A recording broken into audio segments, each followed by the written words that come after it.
তীব্র তাপদাহ আর ভ্যাপসা গরমে বিপর্যস্ত হয়ে পড়েছে চুয়াডাঙ্গার জনজীবন। দুপুরে এ মৌসুমের সর্বোচ্চ তাপমাত্রা রেকর্ড করা হয়েছে 41.2 ডিগ্রি সেলসিয়াস।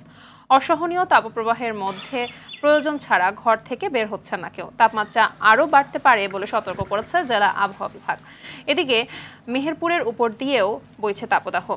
জেলায় সর্বোচ্চ তাপমাত্রা রেকর্ড করা হয়েছে 38.5 ডিগ্রি সেলসিয়াস। জীবিকার তাগিদে বাইরে বেরিয়ে তীব্র রোদে ভোগান্তি পোহাতে হচ্ছে শ্রমজীবী মানুষকে। বড় মেশিন আছে, সে কিন্তু গ্যাটাম করে বানিয়ে নিয়ে চলে আসে প্রতিবারই হাইলাইটই হয় ভাই।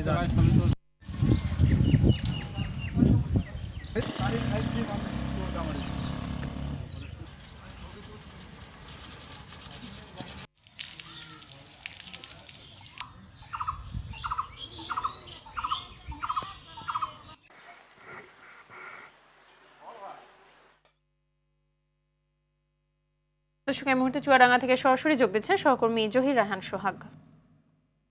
সোহাগ, তাপদাহ ও গরমের এখন কি অবস্থা, আসলে এ সম্পর্কে আবহাওয়া বিভাগ কি বলছেন জানাবেন, আর কবে নাগাদ আসলে কমতে পারে এই তাপমাত্রা?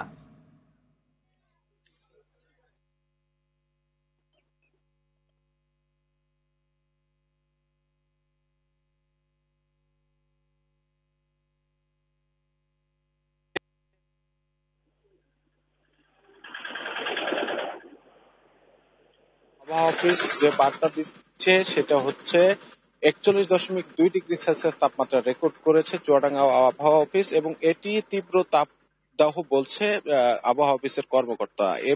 এই মৌসুমের এটি সর্বোচ্চ তাপমাত্রা বলে জানানো হয়েছে। এ সময় বাতাসের আর্দ্রতা ছিল 24%। তো এই তাপদাহের কারণে আমরা দেখেছি যারা খেটে খাওয়া ছিন্নমূল মানুষ আছেন তারা কাজে গিয়েও কিন্তু স্বস্তি পাচ্ছেন না বলে তারা জানিয়েছেন। একটু স্বস্তির আশায় কিন্তু তারা একটু ছায়াযুক্ত স্থানে কিন্তু তারা আশ্রয় নিচ্ছেন, কিন্তু সেখানেও স্বস্তি মিলছে না। লু বাতাসের কারণে সেখানেও ভাবসা গরম অনুভূত হচ্ছে।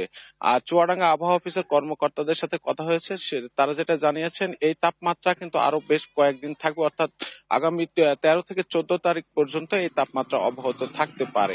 এরপরে আবারও তাপ প্রবাহের যে আপডেট সেটা কিন্তু আবহাওয়া অফিসের পক্ষ থেকে তারপরে দেওয়া হবে।